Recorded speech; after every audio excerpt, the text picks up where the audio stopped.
Ew, David. Obviously, I'm well aware that as somebody who, herself is trying to break into like the food industry, that I have like a vested interest, and I'm definitely biased in this, but I gotta just know, like, when is enough enough? It's so disappointing to know that he's going after these smaller businesses and sending them cease and desist letters to stop using the term chili crunch because he's trying to, trademark it. That's a real bummer to me. And I respect David Chang as a business person and as a chef. He has done, so much. He's got, his own food brand, restaurants, ramen. He's, sold all over the world. Like he's doing great. He's also done a lot to, elevate and, really put a spotlight on Asian food, specifically Korean food. He's done a lot to, destigmatize things, like MSG. So like, I do respect him.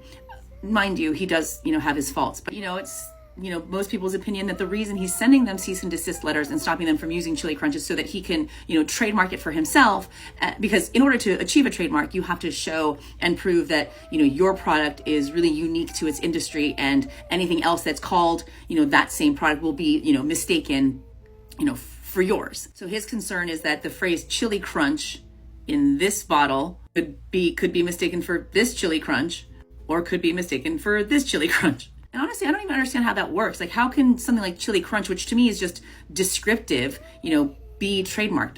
I don't know. That's not my decision to make. I just hate this tactic so much, to go after these, mom and pop places, a lot of them, owned by women.